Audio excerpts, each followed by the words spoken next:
Hi, I'm Lisa. I appreciate you taking the time to join me. Welcome. If you're new to the channel, please be sure to click that subscribe button and ring the bell so you don't miss out on exciting things coming. So it's time for another mini release over at Whimsy Stamps, and in today's video, I'll be sharing a few of those new release products with you while creating this Halloween slimline shaker card. Now, for the sake of clarity, I do want to point out I used sand in the first card, and I'll be using a mix of sequin confetti for this card I'm creating. Now, Whimsy Stamps does have the sand available for purchase today, so be sure to check it out when you head over there. Okay, let's jump into this. Now, the first thing I wanted to do was create my own background or my own paper for this card. So I broke out the watercolors. I'm actually using my Mission Gold palette. It's the 36 palette. And I'm starting with a student grade paper. It's all I had on hand at the time of filming, but I made it work. And I'm just covering this paper with clean water and a flat brush. You will need a larger piece of watercolor paper because we're cutting two 3.5 by 8.5 inch panels from it. Now, you don't need to know how to watercolor because I surely don't. And I'm simply just laying color down by dabbing it onto the paper. I'm using blacks and browns and a bit of mustard. So in my mind's eye, I kept seeing like this very smooth concrete finish with grays and browns and hints of yellow. Now, after playing around with this for a few, I decided to bring in some of the white paint from this palette. And I have to say, it did make a huge difference for me. It started giving it more of an opaque look and creating more of a stone look. And that's what I was wanting.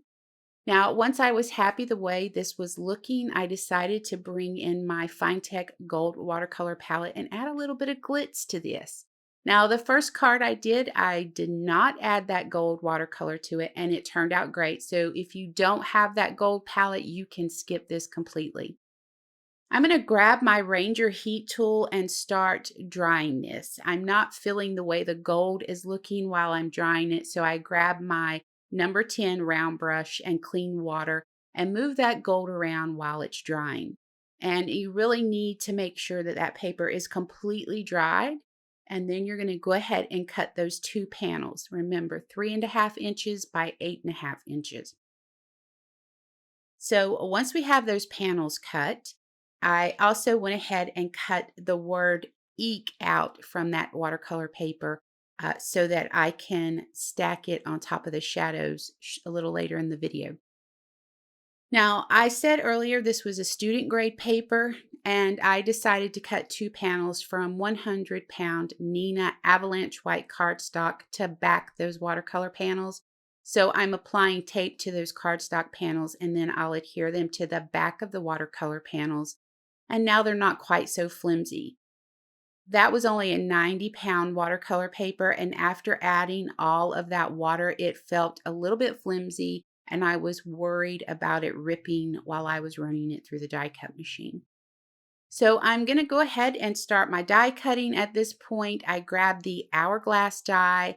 Whimsy has knocked it out of the park with this die set. It is going to be great for Halloween. It's going to be great for Christmas.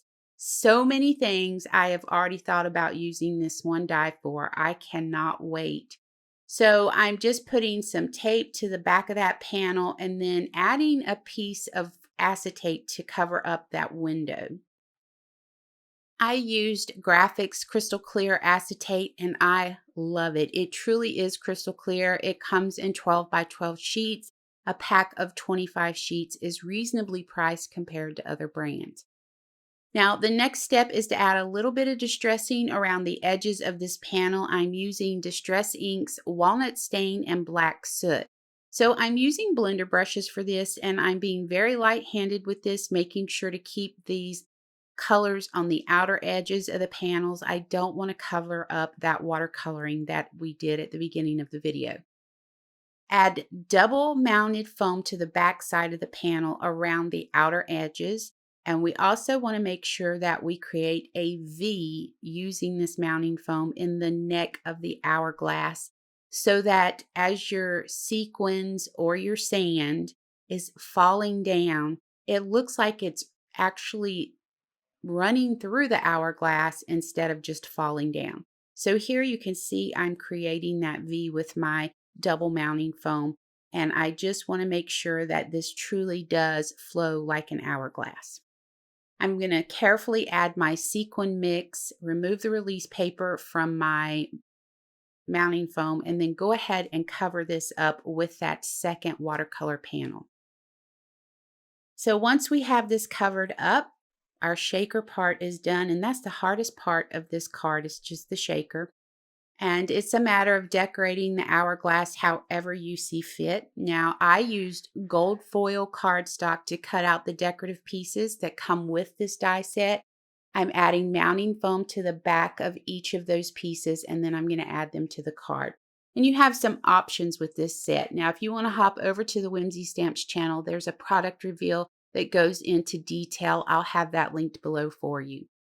Now, off screen, I cut spiders and webs from the new Spider and Webs die set. The ghosts are from the previously released Boo die set. And of course, I needed the rest of that eek word with the shadow dies. Now, I'll use mounting foam and glue to add all these pieces to the card. And you'll be able to check out the picture coming up and see how I placed all of this on there. Once I'm done adding all of the pieces on and finishing it off, I'm going to stamp the sentiment, "Time to get your spook on," from the new Scream Time stamp set, and go ahead and add that to the card as well. My finishing touch for this is iridescent gems, and I add those to the webs using glossy accents. Okay, that's going to wrap up this tutorial. Let me know what you think of the new Slimline Hourglass die set in the comments below. If you like the content you're seeing here, please click that subscribe button, and feel free to share this video by clicking the share button directly below, posting to Facebook, Pinterest, anywhere your crafty friends may be. If you care to see more samples using products from the Whimsy Stamps new release, follow the link to my website. It's directly below as well. And you can join me here again tomorrow for a closer look at the Haunted Graveyard die set. Now, for more information on the products you've seen in this video, click the links directly below. I appreciate you so much for spending time with me today. And until next time, please take care.